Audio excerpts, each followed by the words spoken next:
So here we go. Break Free Sobriety Society Volume 2. What we noticed last time was, and we're going to do our best, aren't we? Because it's just like, we noticed when we listen back, like, we're just talking over each other. So we need a little hand signal of some sort. So I thought what we'll do is, we'll make the whole podcast really open and honest. Like we always say, open and honest. In the meetings, yeah. So last time we were like listening back going, oh my God, and I'm listening going, oh, shut up, and then you're talking over me and I'm talking over you. So I'm thinking we needed some sort of signal. Have you got any ideas for a signal? Put my hands up. Yeah. Well, that's why we're the same in the meetings, aren't we? So very passionate. And then we'll have a tendency to sort of talk over each other, which is why we do our own. But I still turn up to your meetings and I go, I'll just turn up and I'll just sit there and I still can't shut up. I know. So what'll happen here is we'll all speak and then we'll just stop and we won't know when the other one's going to speak again. It'll be the opposite. Yeah, no one will be saying nothing for minutes, scared to talk. So we're going to try not to speak over each other. It's our second one. It's Break Free Sobriety Society. Sobriety Society. Everything that we're passionate about. We've got loads of guests lined up for the next few, haven't we? Yeah. Which we're keen to get some guests on, but this one's going to be a little bit different because what I wanted to do was I wanted to put you on the hotspot. I thought nerves. Something I've always wanted to do. I've done quite a few podcasts where people have interviewed me, and I thought, you know what, I'd like to hear you tell your story a little bit because I know how incredibly inspiring it is, and I know what you mean to the programme. How much of an inspiration you are to so many people, a real advocate for change, and change is something we're always talking about so much. Your passion for recovery, a real leader in the programme, your commitment and dedication to helping others is something like I've never seen before. Really proud to call you my friend, and I know we were in and out of services together for many, many years, and I thought it'd be good for me to, and for everyone else, just to listen. Because if you want to shine an example of a commitment to change, you're it for me. Thank you. Appreciate that, mate. And we now run Break Free together. You know, over 100 addicts currently in the programme. Yeah. And I want you to share your amazing knowledge and experience in this podcast to inspire other people. And I've got some questions lined up for you. It's okay. That's one my mastermind. I mean, what a journey it's been so far. Decades, mate. Isn't it? Yeah. And I thought maybe lots of people who are in the programme and have been through the programme will know what, like, I call you the superhero. Like, you're there for everybody, and it does come with a lot of stress, and we'll talk about that as well. But I thought we'd jump back, and before we get to the present day, and we'll end up, hopefully, where we are now. Tell me a little bit about your childhood. There's bits, see, the reason I was interested in doing this is there's stuff I don't know. Do you know about you when you were younger, when you were growing up? Obviously, we've known each other for a long, long time, but I'd like to hear, you know, what was your childhood like? You know what, it's an interesting, sort of as I've gone along on this journey, how your perception of things changes with, like, age, wisdom, knowledge, information, you know, as you get older. Like, for example, this come up in the meeting the other week, and someone mentioned, like, the childhood. And then we got onto the subject. There was about 40 people in the meeting. And then there was a couple of people who had obviously had troubles, childhood trauma, neglect, abuse, stuff like that, abandonment issues. But then I was having a couple of conversations. People were like, well, I had a normal childhood, which is sort of how I used to look at it. I wasn't sexually abused or nothing like that. And I said, right, okay. I said, okay, who in the room would say that they had a normal childhood? And probably about 28 people put their hand up. And I said, but you all had different childhoods. So what's normal? Which was the normal one? Because what's normal to you is probably what you're familiar with. But then when you sort of broke down each individual, just because you maybe weren't abused, it doesn't mean that you didn't suffer trauma or attachments or emotional needs. There's so many things to it. And over time, on this sort of journey that I'm on, my perception of that has changed with my awareness around the things that I did go through as childhood and how it did affect me and shape me as I grew up.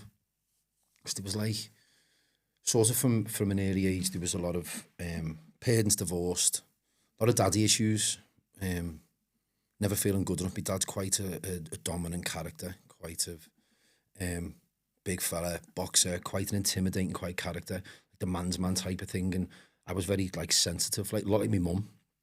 Couldn't get a word out of me when I was a kid, and I suffered a lot of bullying. So there was a lot of. I wasn't a fighter. It's quite fascinating that.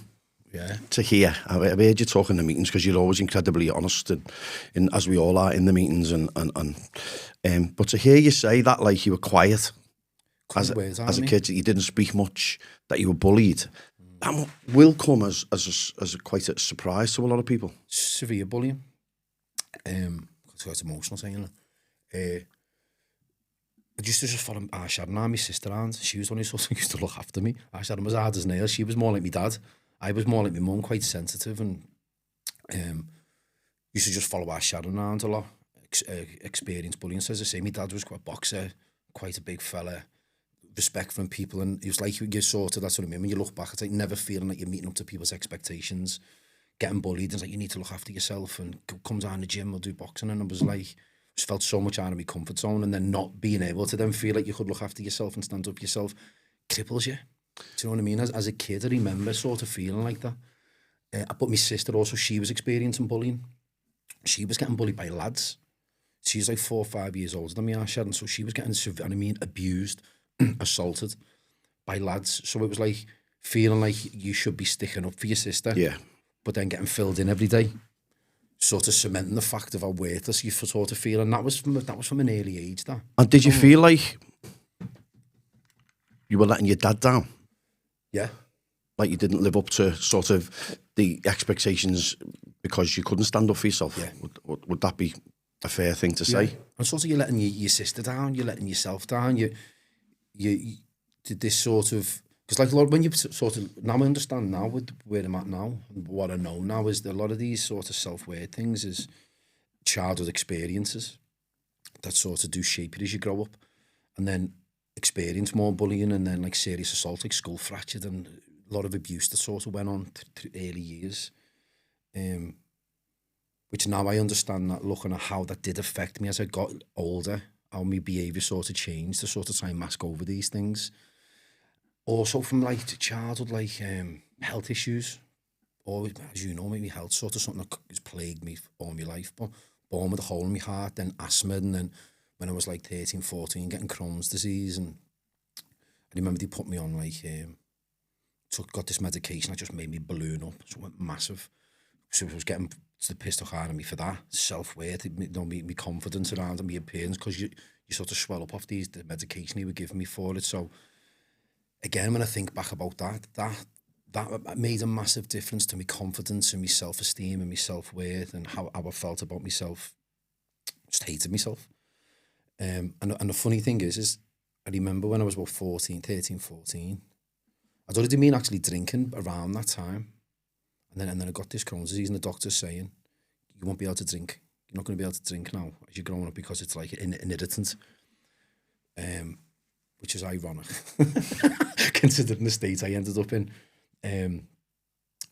Because I remember sort of when I was about, and I was already drinking up at that point anyway. How old were you at this point, you think? I started going back to sort of the childhood thing, you know, like not feeling good enough and all the insecurities and stuff like that. And it's sort of like one of human beings' biggest desires is to be accepted. To fit in. Fit in, yeah, belong. And I sort of started knocking around with like girls and lads who were a couple of years older than me. And at that point, they were drinking. You know, when you start drinking on the street around 14, 15, 16. Yeah. So I was like 12, 13. As I say, very insecure. They're drinking. Just wanted to fit in. So that I started drinking sort of around 12, 13, drinking excessively. Looking for attention through women and stuff, like even at that age, you know, just to sort of, as you understand now, like trying to sort of fit in and mask over these. Do you think your mum and dad's splitting up had any sort of effect on you? The reason I asked, my mum and dad split up. They had quite a bitter divorce, and I was probably 12, 13 at the time. Lots of arguing, lots of fighting. Pretty tough split up. And it's funny you should mention earlier on when people say to me, well, you know, did you have a difficult childhood? No, I didn't want for anything. And I never really, I used to go, well, millions of people's mum and dad split up, and I played it down like it probably didn't affect me. But the more I've got older and older, I look back now at about upset I was, you know, as a young lad there, and it 1,000,000% did affect me much more than I was prepared to give it credit for. See what I mean? Like when we get older, perception of it. A lot of the time, even as adults, we do that. We compare our own misery to someone else's misery, but it's not as bad as that. Or even certain situations now, but it's not as bad as even times in my life.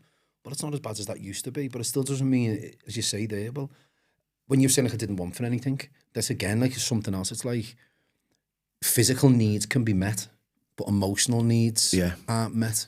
Yeah. And sort of abandonment issues, or your dad leaving and then you're not really seeing it, getting any time with him, and how that is. It's like that thing that I've seen in a podcast or a Reddit where it's like if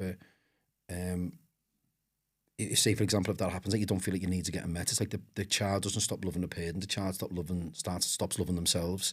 And I look back at sort of those things, like you say, as I grew up, like, that's everything I needed. Do you think that your mum and dad splitting up affected your relationship with your dad? It's a hard one to judge. Did you see less of your dad once they split up? Because I was quite young.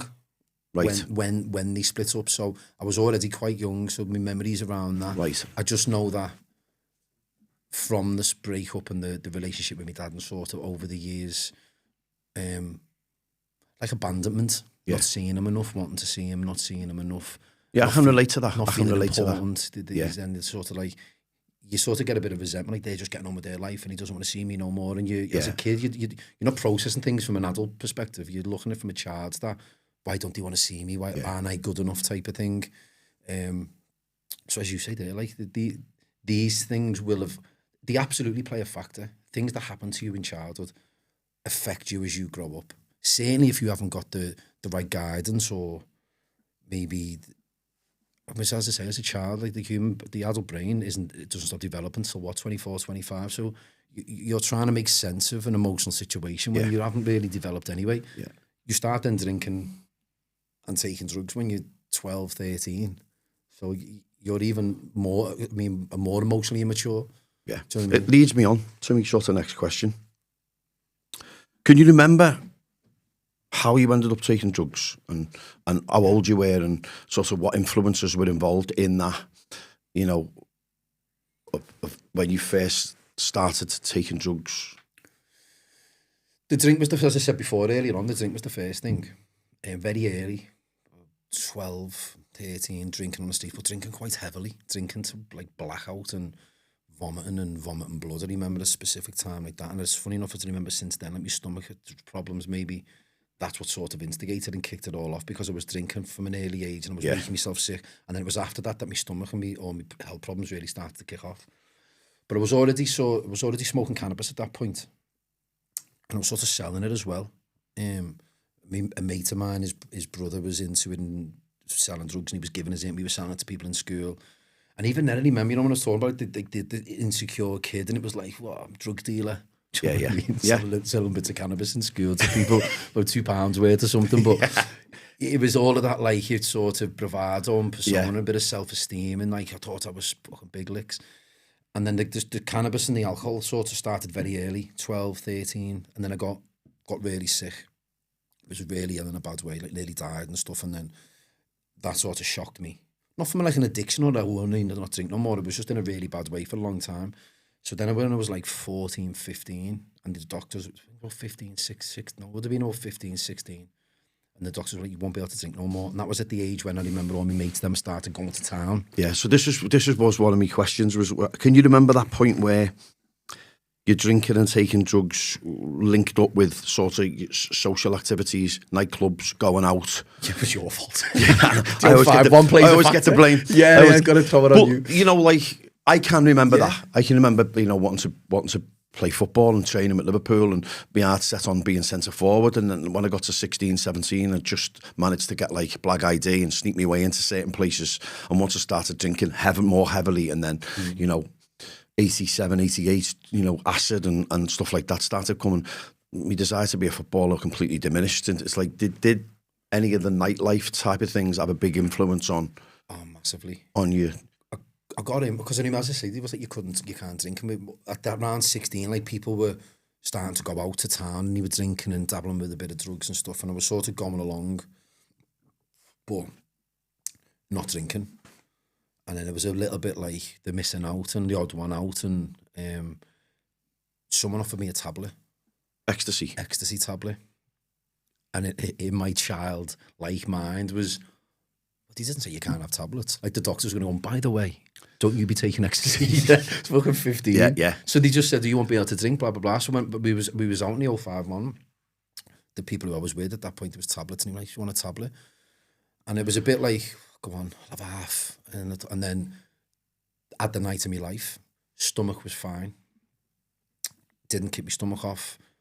Went out, had a ball, got in with a certain group of people. Again, that sense of belonging again. We're all going out clubbing, all new mates, really good bond. We were going out, I wasn't drinking. It was like, I can't just do this then. Yeah. And I feel like that was the point of like...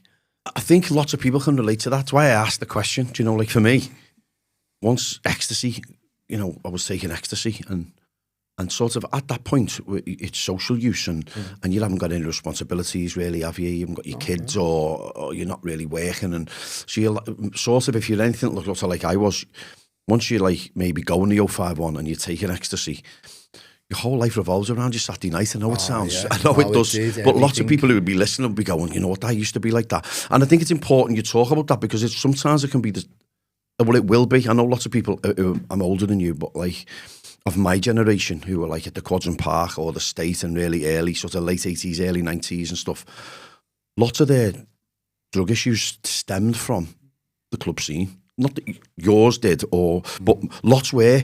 Once maybe they were drinking on the streets and then they were maybe smoking cannabis and then nightclubs came and they were old enough to get in, then they'd have half an ecstasy tablet and then the music scene would kick in and the music and the drugs and this whole like...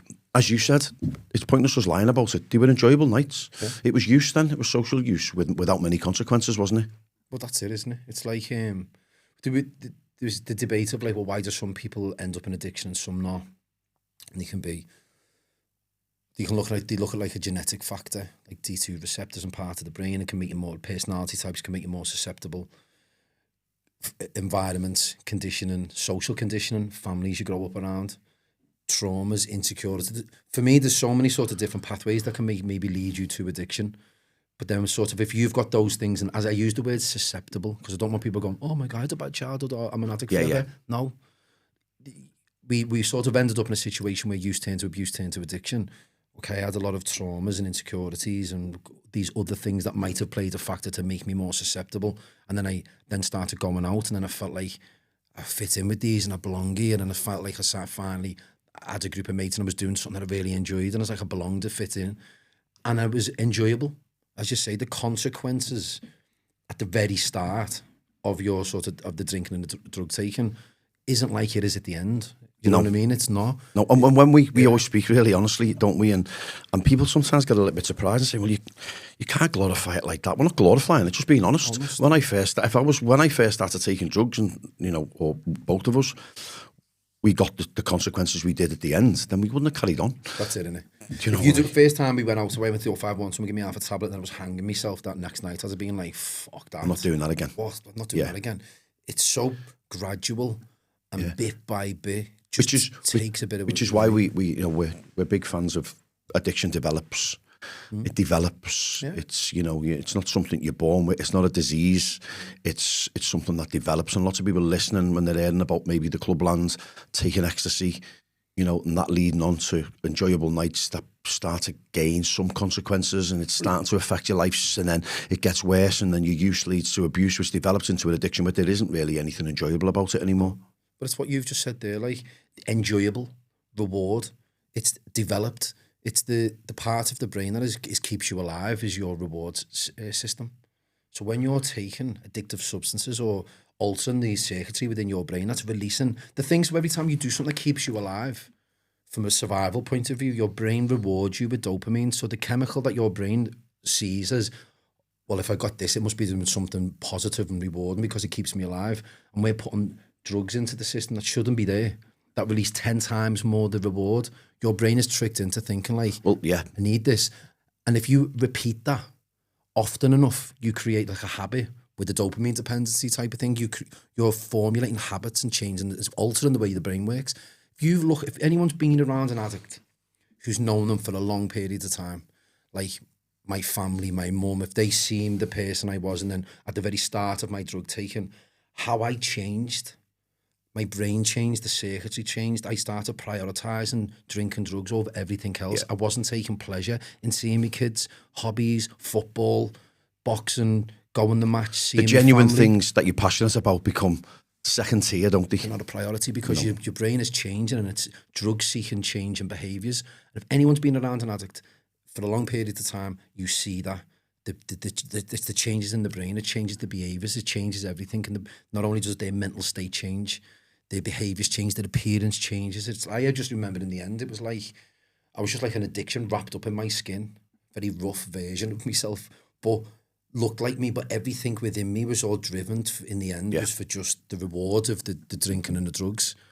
But as we know, like it's in the end, it's what comes with that eventually is lying, manipulating, putting drinking drugs above everything. Your family, your children, like every single. You know, if we're talking about sort of that, I want to touch on the fact that you ended up being a doorman. Didn't you? And I know when we were in and out of services, we were in Ad Action and we were on Hope Street and we were doing our meetings on a Thursday. You were on the doors then, weren't you? Do you think that had a link with drinking drugs?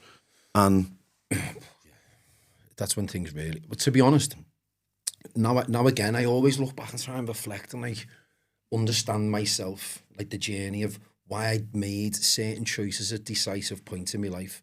And there's no coincidence. I was a drug dealer. And it was like the same with the womanizing, constant needing validation and attention from women. Broken, insecure, no self-worth child who was just constantly looking ways to validate myself, be that through women. And then it was the drug dealer. It was like the persona of, like I said, when I was in school, I remember sort of feeling like I was getting respect from people. That fueled, that's what I was selling drugs. But then obviously the thing is then when you're taking drugs and you're an addict and you're selling drugs, doesn't very, very rarely works out. So I absolutely exhausted and ruined that. Ended up getting kicked out or leaving my partner and my daughter who I was with, and ended up back at my mum's, and it was like, I can't sell drugs from here, and I was owing people money. And then when the drug dealer persona, the drug dealer mask went, it was like what am I going to do now? I couldn't just be me. Hated myself. So it was as soon as I stopped selling drugs, it was straight then onto I'll be a doorman, because it was like, how am I going to fill these fucking insecurities with? Can't just be me, and I'm not a drug dealer no more. And my brother-in-law, his cousin was running Premier. So it was like, I'll get in there. And then I sort of started going on the doors then. And then that's when things escalated to another level. Not just me drug taking, but me behaviours, the violence. I was going to say that, like, let me ask you something. Like earlier on when we were talking, you were talking about getting bullied, and can you remember when the change came from like being able to thinking, you know, I can look after myself, starting to go boxing, like, because obviously to go on the doors, and I know you box and you've had boxing matches and stuff like that, so you can obviously, you know, you can look after yourself. You're a fit, strong lad. You remember where that came, when there was a point where you've gone, right, and you started boxing and you were on the doors and you know, if I'm dead honest, it never did. I was always scared. If I'm being dead honest with you, it was all like a mad attempt to try and feel safe.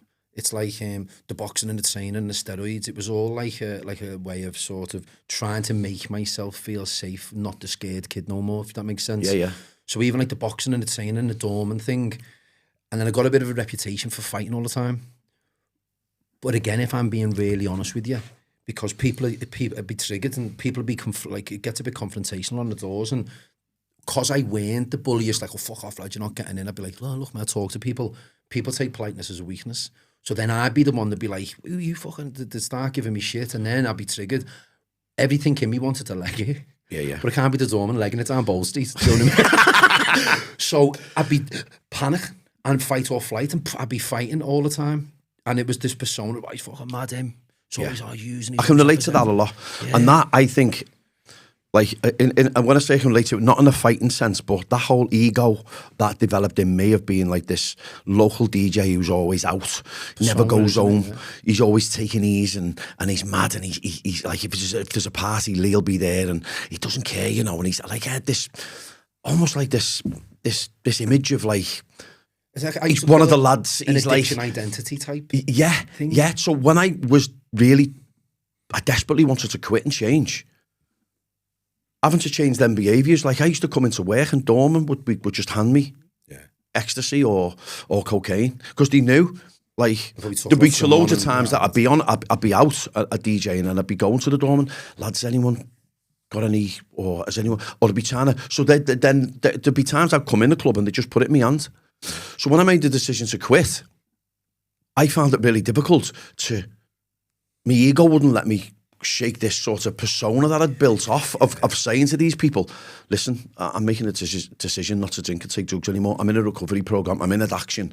I'm going over Thursday night. I'm having one-to-ones. I'm desperate to quit. My life's an absolute mess. My missus has left me. I'm having suicidal thoughts. I'm in hospital. I'm blowing into bags. I can't get my breath. I'm paranoid. I'm having palpitations. I need to quit. Like, don't pass me that again. My ego wouldn't let me do it. Because this persona, this image of like, yeah, Lee, have a bit of that, and I'm going, yeah, all right, yeah. Oh, you're mad, what happened last week? I was out till Monday. Where you? Yeah, oh my God, what happened? I couldn't get in ours. Couldn't, I was in my mum's still, blah, blah, blah. My missus flipped, and he's mad, him. Lee was out till Tuesday, and it was like bragging about it. And you probably were a bit similar like that about fighting all the time.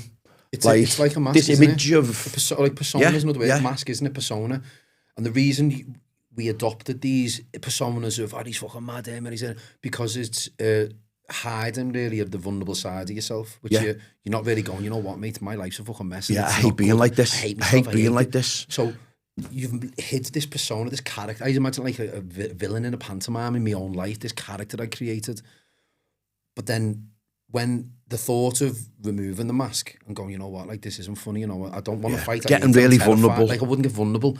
So when I would stop drinking and taking drugs without changing the behaviour, the fear around dropping that, removing the mask and getting dead honest and vulnerable with people was scary because it meant that I had to stop drinking and taking drugs, remove all the bullshit and get really honest about who I really was and how I really felt and the reason I was acting like that. Because probably like, will you be the, you're the same as me. It's like when we were out carrying on and playing, like you'd even play up to the persona. Oh, he's mad, he'll come. Oh, it's going off, come down. I'd be like, look, I don't want to. And I'd put the act on and I'd be turning up.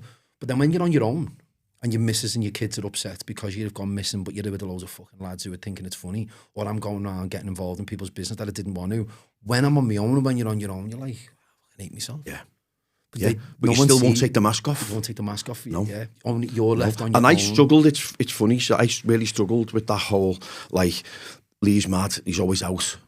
And like, who am I without it? Yeah, and I was desperate to stop and quit and change, and I was losing all the things I loved, but I still I wouldn't drop my ego of like saying to these people, listen, do us a favour, stop asking me, don't message me around that, I'm looking to change, and getting vulnerable, upset and saying I'm losing my missus, I can't see my kids, I'm broken. And the addiction thrives off that. It thrives off your insecurities, it thrives off the vulnerabilities, all of these other issues and stuff. The addiction thrives off that. You're just using off the back of these things, and your addiction is just pummeling you with all of these things. It's a painful place, isn't it? Like, can you remember when you're we talked about that social side of things, like in nights out, ecstasy, partying, night of your life, all the tunes. Oh, where's that? Oh my God. And, like, can you remember when that you developed into an addiction where the social aspect had gone and it was very isolated? Cocaine was then starting to get used. Can you remember when that shift came? Because, I was the same, having the best night of my life, 89, 90, 91, 92, 93, 4, started the use started to become abuse a little bit, and it did have sort of effects, and then the abuse developed into an addiction where it was very, very lonely, isolated, paranoid, really odd experience. Isolated a big word, isn't it? Because you go from social drug, tablets, nights out, raves, dancing, socialising. Yeah, to completely the opposite. To it's just you and the drug. Yeah. Just you and the addiction. Yeah. I'd pretend I was going out and go to environments and I'd be paranoid. And you'd leave. And I'd leave. Yeah. And I think for me it's sort of certainly once the cocaine come into the picture, and then I started selling drugs again. I started selling cocaine, and then I was driving around in my car, just taking it, turning up to parties, and I just stayed with people, just using until someone else phoned, and I'd go there. But it was like, it's so gradual, innit?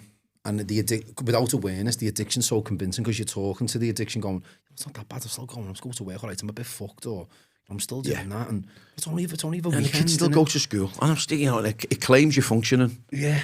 But you're like going, what the fuck am I doing here? I'm sitting in my car on my own at 3 a.m, under the influence, I'm working in the morning, fucking, and then it's like, then the next day it's, yeah, but you're all right, you went and you turned up, didn't you? Yeah. You don't have that awareness. Well, you haven't got the separation between you and the addiction, which is what we'll get onto that in a bit. I think it was so. You are aware of the consequences and how you feel at times, and it's like, what am I doing here? But then, quite rapidly after that, the addiction comes back with all. It's like the world's best lawyer. Yeah, but no, but it's like O.J. Simpson's lawyer. It's like, I imagine it made like a court case, like I'm going, listen, this needs to stop. Look, you've lost your kids, and then next minute my addiction comes up and goes, yeah, but listen. And then my addiction's putting this big spiel together, like my addiction's lawyer. And it's like a defence lawyer of why you shouldn't stop. Yeah. And isn't it? So, and if you keep listening to it, you're like, well, you'll agree.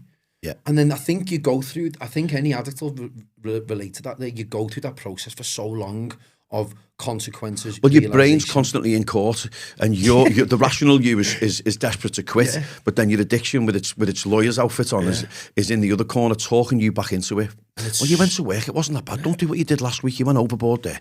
But if you just do this, and this, and come on, you didn't work, and you worked hard this week, and then you talked into it again. And I think, then you'll have like maybe a really chaotic experience, like something really bad will happen in your life, the addiction's caused absolute chaos, and it's like, right, okay, God, I'm gonna have to stop this. But you're sort of, in them moments, you're sort of focusing on stopping for now. I need to repair the damage. And you probably go through a load of them before, again, that runs its course of, you've lost that, you've done this, you've lost your kid, you've got to sort this out now. But you're sort of maybe at that point just looking at repairing the damage. Yeah. Like having a grenade in your life, and then it's repairing the damage. And then as soon as you repair it all, your addiction's like a grenade, just goes, fuck off, blows it all up again. And then you spend years going through that process as well. Yeah, and the addiction says, well, you fix that now.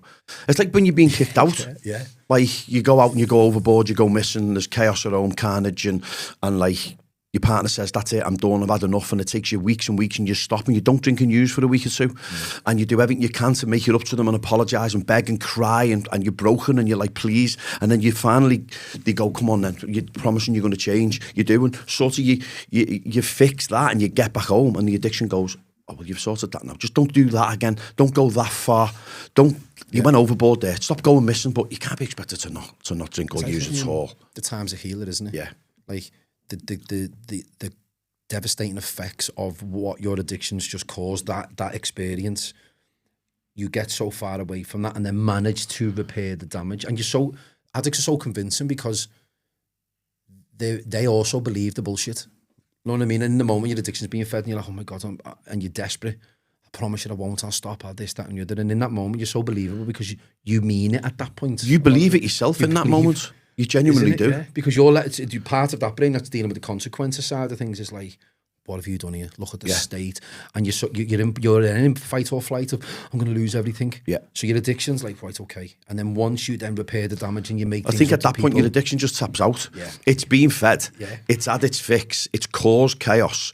And it doesn't want to deal with the consequences. So the real you, the rational you, that part of your brain that has to deal with consequences, then has to pick the pieces up. It's a very dangerous place to be as well.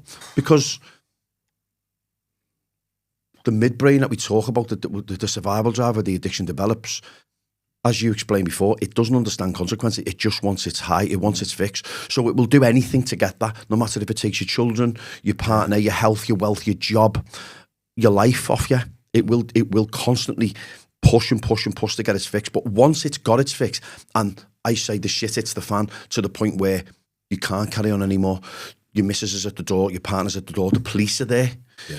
Like your mum's turned up, or I'm having palpitations and I'm going to hospital because I can't breathe. So I can't continue. My addiction's like, okay, I've took this as far as I can now. Yeah. I'm going to tap out, and your addiction goes, I've been fed. Yeah.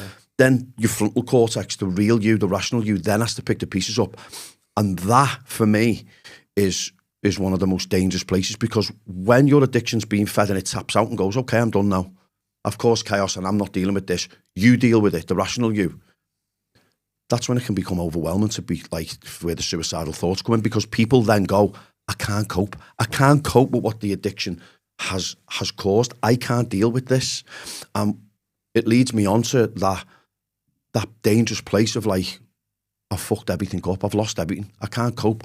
I'm dying to quit and I can't. My life's a mess. I'm suicidal, which is where it took you. Yeah. You mind telling us about that? No, it's hard to talk about anything. I think without the understanding of how the addiction works is why you end up in that desperate, hopeless feeling, because like you just said, it's like an appetite. So think about like when you're the hungriest you've ever been. Say if I starved you for 24 hours and we like our food, and then I brought in a table full of food. Now all you could think about was eating, and you'd be intense hunger, desire for food. But then once you've ate probably half of the table, there's no keep eating. Once your appetite's full, the desire for food goes, the thought for food goes, and the appetite's full, and it's like, I don't want no more.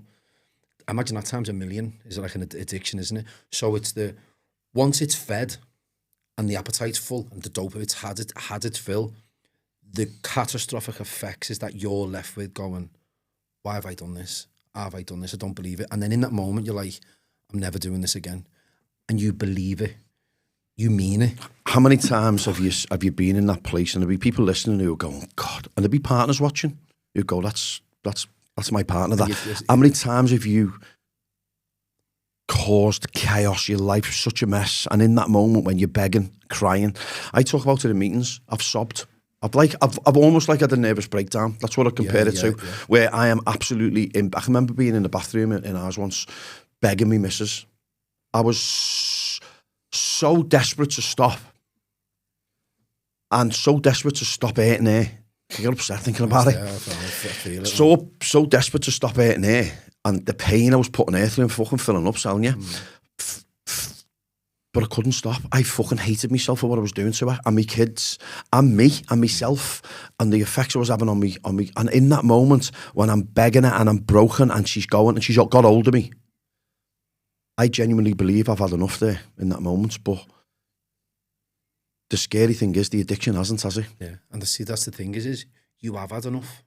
In that moment, you're like... But you believe you have. Yeah, because you actually haven't. That, yeah, you're like... As much as it's... Because the problem that I had was, see them moments... I thought, like, I was chasing this. I'd only had enough in that moment. Yeah.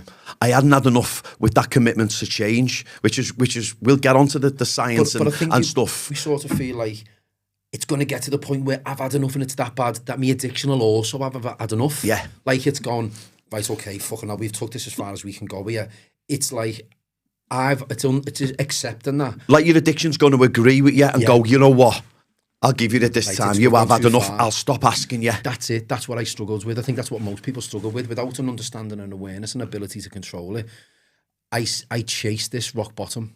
I thought that things would eventually get that bad that I'd go, fucking right, I'm done. And the desire to finish. It stopped. The desire. I think what's good about this part, what we're talking about now, is people understanding that we're now talking about two separate parts of your brain.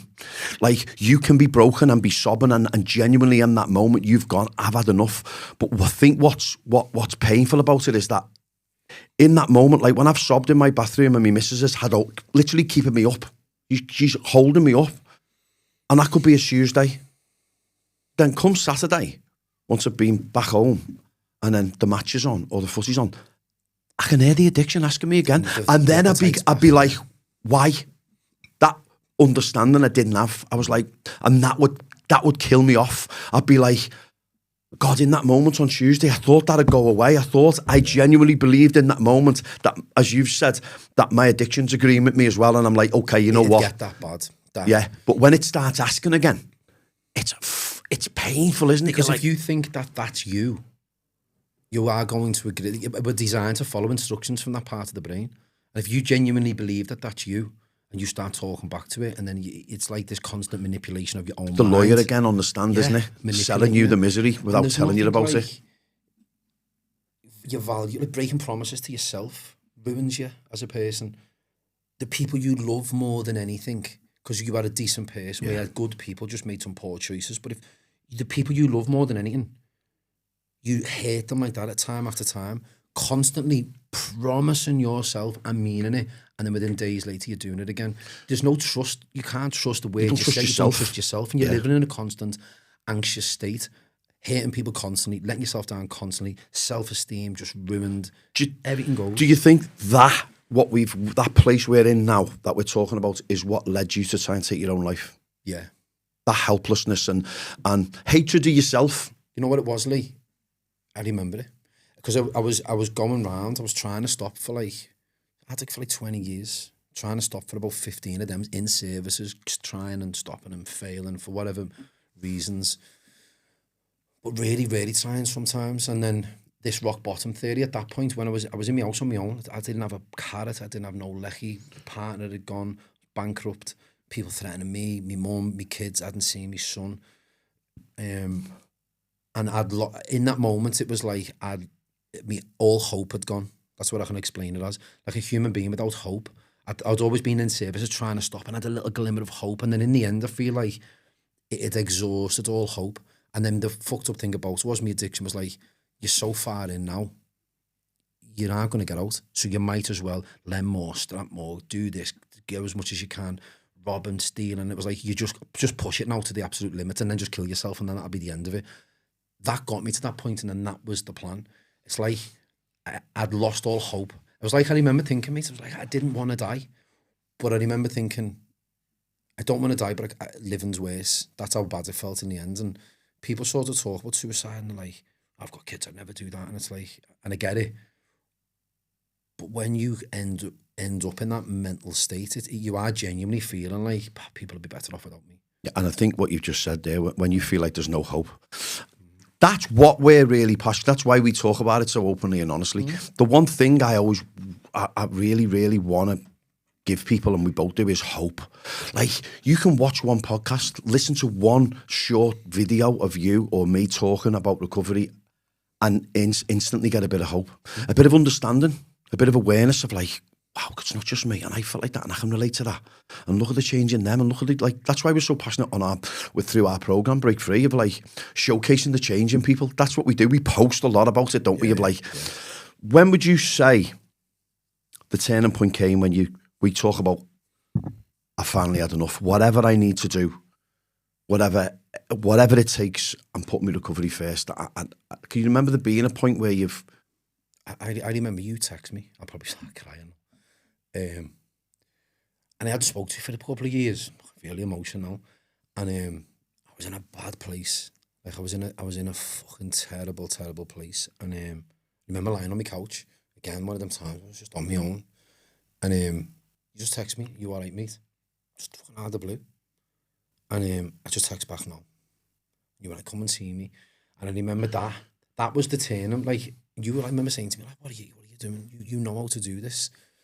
Sorry for interrupting you. What inspires me so much, and why I wanted you to share your story, is because when we're talking about change, and I said that at the very start, people sit in our program, people listen to you. I know what you mean to these people, and know the knowledge you've got is breathtaking around addiction and recovery and everything like that. But you still couldn't stop. No. And if anyone can watch one thing and be inspired, the ability to change is sitting here in front of me now, because, like, we only met up a couple of times. I didn't tell you anything you didn't know. Did I, really? No. I was just an outlet for you to maybe put my arm around you and go, come on, lost hope, and speak, you were just that come and talk. We went on a couple of walks. Yeah. And that's why I look at you and I go, wow, if anyone can inspire people, because the knowledge, the understanding and awareness you now have, and you've got a lot more knowledge and awareness now because you read, you're always learning, you're amazing. Like, people who sit and listen to you, they're like, and we always say we could sit and listen. When I'm lucky enough to sit in on one of your meetings, I could sit and listen to you all night. Your awareness around the science, the understanding is breathtaking. But it's the fact of where you come from to where you are now that makes me go like, fucking hell, if you can do it, Well, anyone can do I've it. had mates come in the programme, he went, I don't want to sound disrespectful, Mark, but if you can do it, then anyone can. I think, for me, awareness isn't enough. Being aware of the problem is one thing. What are you doing about it? And also it's you have to have an understanding, as we spoke in the last podcast, so you need to sort of know what you're doing. But if I'm being honest with you, a lot of the things that held me back was my mentality. I was weak. I was ingrained in victim mentality. I was blaming. I would never take accountability. It was always other people's fault. It was my childhood. It was problems. It was I lost my kid. And I had no discipline and no commitment. I would never commit properly from the start. I was always holding on to other things. I would never really, truly give it 100%. And then in the end, I made a commitment to myself, a promise to myself that I'm going to give this 100%. Because if I don't, I'm going to die. Like, there's not many steps further back for me. And I was already committed suicide. I was drinking again, using again. I was like, there's not many more steps back I can take here. And I just thought, I'm going to put the same amount of effort into my recovery as I had been putting into my addiction. It's the best way to put it. And then I thought, I'd also been in services for years and years, and I sort of looked, so maybe some of the answers I'm looking for, I'm not finding. So I obsessed is probably a way to look at it. Like, I researched, I read, I looked at the science behind addiction, and it was like the reward center in the brain. Right, okay, that's what's happening. So if it can go that way, it can go that way. So this is a brilliant place to lead me on to sort of towards people who be listening and watching this, maybe people who are watching this Break Free for the first time, who maybe like I was desperate for, have tried other things. They've tried AA, they've tried the 12 steps, they've tried CA, they've been in intuitive thinking skills, sharp, whatever they've tried, different services, and they just haven't been able to understand why. If I asked you now, and I say your knowledge around the science around addiction blows me and everyone else away, but if you could briefly now explain how the technique we use at Break Free works. If I said to you, come on, just give me 5 minutes on trying to explain to someone who's watching this podcast or listening to this podcast, understand the science behind the brain and the two parts of the brain that are arguing. If we had to try and give them some science, but in a way that people can understand, what would you say? Because that for me was the turning point. And you, it was like, wow. Now I've got an opponent. I can hear my addiction speaking to me. I'm now aware of my addiction. I understand that I do want to quit, but the addiction doesn't want to stop asking. And how would you explain that to people if I said to you? And I know it's difficult because you could speak for hours on it, but if I had to say, because it's so important, because people could listen to this section and go, wow, so that's what's going on. How would you say that if I give you 5 minutes on the stand? The thing that I used to struggle with, say, for example, like the why. Why do I keep doing this? Why do I keep promising myself this? Why? I speak to any addict. There's so many questions, not enough answers. That's what I used to feel like. But why is this? Why am I doing that? Why does that? Too many questions. And people, when you drink and use and cause chaos, like your partner, your mum or your friends would go, why? You can't understand. Do you do it? I don't understand. I remember one situation, I've shared this with in our groups lots of times. It was a Tuesday morning and I'd been away Saturday, Sunday, Monday, drinking and using cocaine. I was paranoid. I was sitting in my dressing gown on a Tuesday morning. My missus was going to bed, getting up, begging me to stop. I'd be continually drinking and using. And this one morning she got up and I was like a nervous shadow of the man I was in my dressing gown, terrified in my own skin, paranoid, under the influence of cocaine, drinking, straight spirits, anything. And she come in and said to me, Lee, why do you spend all that money to just feel like this? Like, you're not understanding why. It's painful, isn't it? And that's probably where you lose hope as well. Yeah. Because it's like, knowing that you're killing yourself, but then not knowing why you're doing it. But it's like this, if there's something in this bottle, it's like this, if I drink this, I'm going to die. But if everything within me, it's like the only thing that I feel like I want. But even though at the same time, I know that it's killing me. And it's torture. And I remember sort of feeling like the why. I knew things weren't right. Like, I knew biologically, chemically, something within my mind wasn't right. it's like I had too many questions, but it was like, I knew there's got to be a better way to this. And it's like, an analogy I use is, if I could get in the car and turn my car on, but the car not start. Now I could tell you that the car's broke. I could look at the engine and it's just wires and metal, but I couldn't fix it. I don't understand cars. If you get a mechanic who's been taught to understand the engine, he can fix it. So that was the sort of like, I need to understand what is going on. Understanding the reward center and understand the addiction side of things, as I say, we can fucking rabbit hole, we can go down with that. But ultimately, sort of the way we work is you have to sort of go to someone, right, have you had enough, have had enough, right, so tell me why. Okay, this, go through sort of, as we say, evidence, so tell me why you've had enough. You have to really be able to be aware of the pain and misery. Is every time you drink and drugs, what's happened? This, pain, misery, suffering, depression, horrible, just scenario after scenario, year after year after year. So someone, say for example with me, first thing on my list's like 18 years ago. So 18 years ago, I consciously knew, my conscious awareness that you need to fucking stop this. Like, look what's just happened. I'm never doing that again. I've got to stop that. And for 18 more years, my addiction convinced me that it would be different. That it wouldn't do it again. Yeah. Or that, so you have to make a commitment. You have to go and go, right, I'm never going to drink or take a drug ever again, and accept the fact that you won't feel like you mean it. It's going to be so uncomfortable. It's like if I cut your oxygen off now, your survival drive, you need oxygen to survive, you'd push me off, your brain would go, what, you'd panic.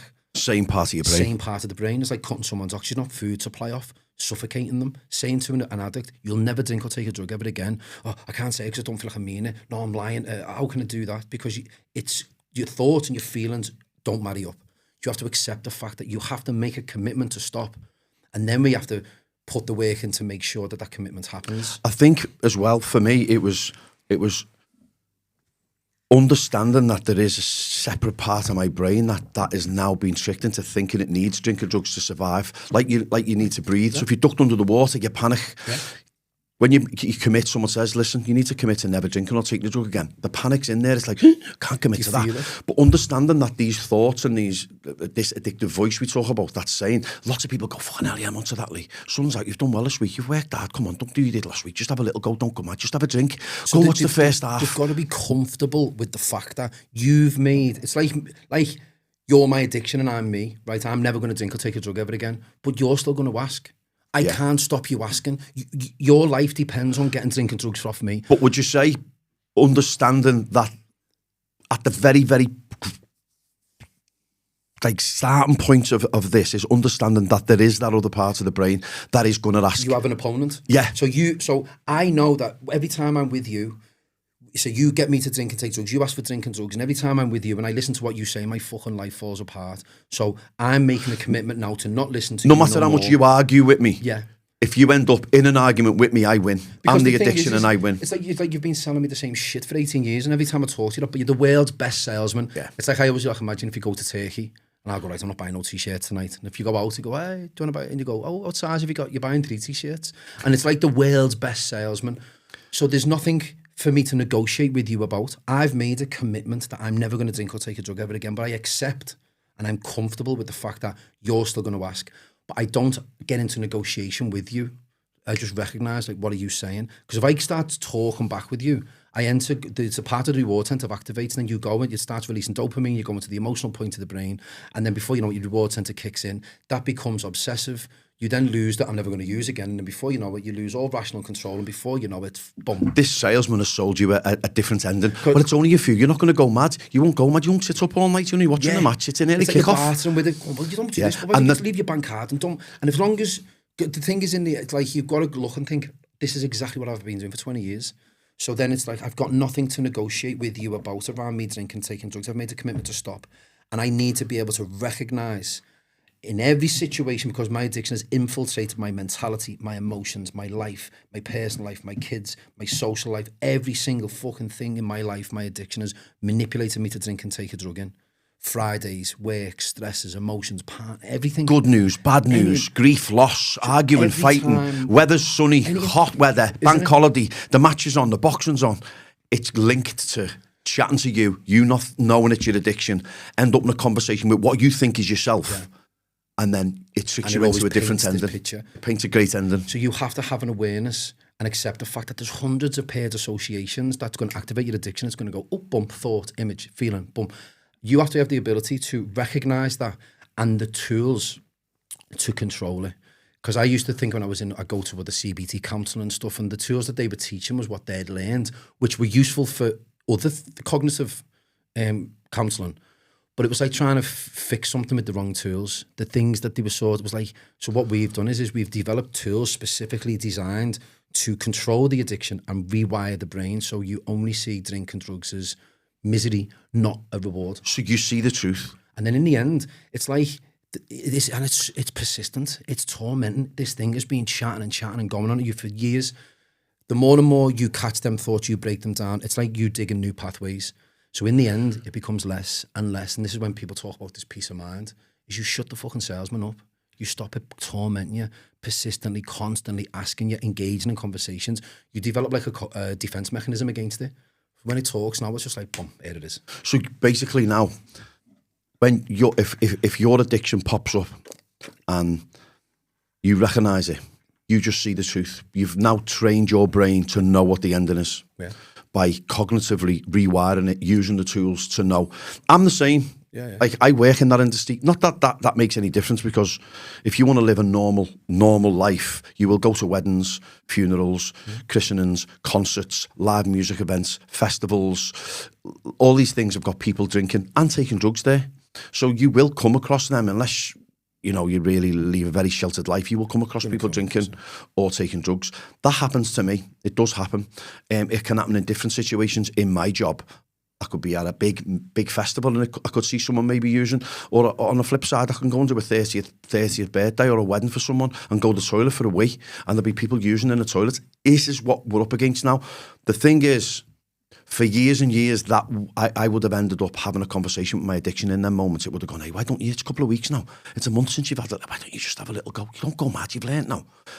Now, that doesn't happen to me, because as soon as I see them situations, I've automatically trained my brain to know. You don't talk back. No, I know the ending. And this is like a bold statement, but it's every relapse that me and you ever had, this is a bold show, but every relapse that anyone's ever had who's had a sustained period of time in recovery where they're not using, it all starts with a thought that they don't control, they engage with, you interact with. Give me an example of that, because it's a brilliant statement. You say it. Every single relapse or every time you use, it starts with one thought that you didn't recognise as your addiction, and you ended up having a conversation around that thought, which has then ended up a full negotiation around you drinking and using. Yeah. Give me an example of a thought like that. So it is a couple with me that have happened during my sort of recovery. So like I was with the polycythemia, so I had a real bad health condition, which I was sort of anticipating bad news. I was really ill, polycythemia. I was like, blood cancer, oh my God. And I was going to doctors, and and it was like, I was in the doctors and my addiction was like, it was dying for the bad news. And when the doctor said, it's polycythemia, and I was like blood cancer, and he was like, well, polycythemia. Straight away, my addiction went, fuck it, you might as well get back on it. The instant I got the bad news and the emotion from a genuinely stressful situation, you might as well get back on it. What's the point? So there's that first thought. Now, back in the day, because I was victim, give up and weak mentality, I'd have gone, oh, fucking no, well, it's not my fault. That one thought on the back of a seriously health diagnosed with something really bad, that one thought come in with, on the back of the emotion, you might as well get back on it. When I go on holiday, it'll go, you haven't used now, there's a drink, not 5, you've got to have a drink now. Now, my last ever relapse was that. Yeah, I can remember. You haven't drank for 9 months. You won't get drugs over there. She'll do your head and you'll be all right, just have one. There's, on the back of me going into an environment, a drinking environment, that one thought comes in with, and then went on holiday with someone who was also in recovery. She doesn't drink. You'll be all right to have a drink. Because you've never used together, so you won't go. So on the back of certain situations now in my life, the addiction will still go, maybe I'll hijack this here. Now, if I fall for the, oh my God, I'm going to die. But what's the point? There's no point in stopping it. If I engage in that thought relapse, if I go on holiday with someone who's also in recovery and it goes, well, you've never used together, and they were an alcoholic and you're probably all right having probably. And I go, what, mate, game over.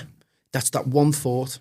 And if I interact and engage in that one thought, that will lead to relapse.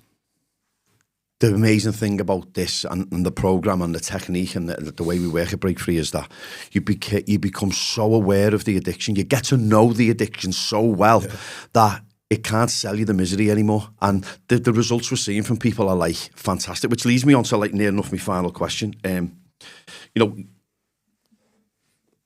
Dead briefly, like, this is a full-time job for you now. You had a job. Yeah. You packed your job in to dedicate all your time, and I know how much of that time you give to helping people on a level that I've never known anybody to. Like, it can be quite overwhelming at times, can't it? Yeah. And difficult. What is it that makes you so passionate to offer the level of support that we offer at Break Free? What is it that makes you so passionate about it, of giving so much of yourself to help others? And why is it that we offer such a level of support at Break Free that honestly you don't get at another recovery services? It's like, I feel like my whole life was sort of doing things to find purpose or fit in, or crime, boxing, violence, whatever.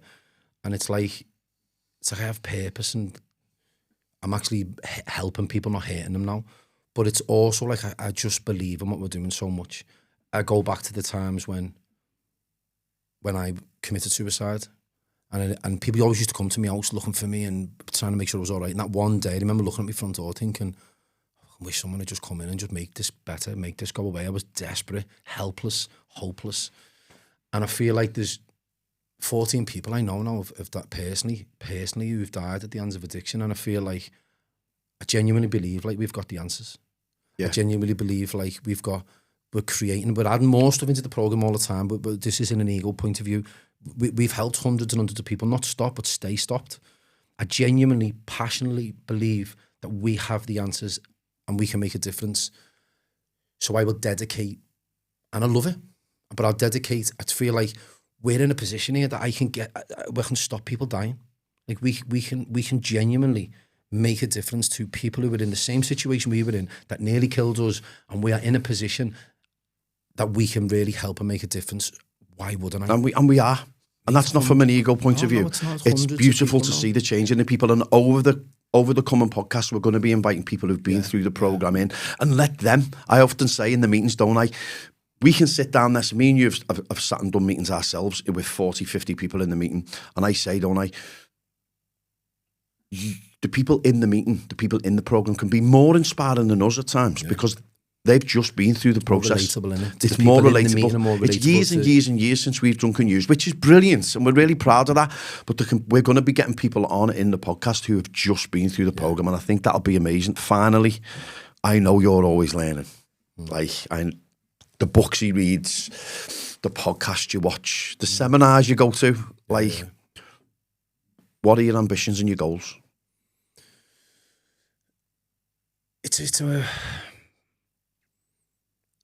If things are organically happening, if that makes sense, it's like the program is evolving organically. Like I've just had a meeting this morning about bringing Lauren in and working on that deeper level of stuff and the wellness retreats and the podcast we're doing, and we're getting into like Walton Prison, we're speaking to World Course, DT Hughes. It's organically things. It's like coming to us, and I feel like my goals are stay grounded. Keep the right intentions. Don't let me fucking ego take over, and do things with the right intentions, but keep our standards high. Help as many as we can. And from just a personal point of view, is just stay humble. Keep improving as a person. Keep always looking to learn. Keep a beginner's mindset. What more can I learn? Can I improve on myself so I can feed more stuff back into the program? Because we're all just on the same journey. We're all just maybe at different points. Yeah, I agree. I feel like it is. I'm just like on a mission on this journey. I'm very grateful for the position I'm in, that I get to spend my time learning about things, and I get to do this as a job. And eventually I'm like in a position where I spent years hurting people in all different ways, where now it's like I don't hurt people no more. You help them. And you definitely do that. And I can I can look at myself in the mirror now and go, you know what, I'm all right. Do you know what I mean? And that was a big thing for me. Yeah, so. If anyone wants information on the program, it's 24-hour support, weekly meetings, gym sessions, hikes, Yeah. boxing Teaching our classes. techniques, giving people a platform to rewire the brain, unlimited one-to-one support, a phase 2 program where we're going to be working on all the deeper levels of insecurities, self-worth, traumas, child issue, childhood traumas, all sorts. There's just again, not from an ego point of view, I believe that from a recovery perspective, to not only stop drinking and taking drugs, but maintain that forever and live in a purposeful, meaningful, loving, thoughtful life. Yeah. We're trying to bring as much things as we can into it. Breakfreesupport.com is, if you want more information on it, Marcus. It's been an absolute pleasure to sit and listen to you. Yeah. Honestly. Thank you. You're welcome. Thank you.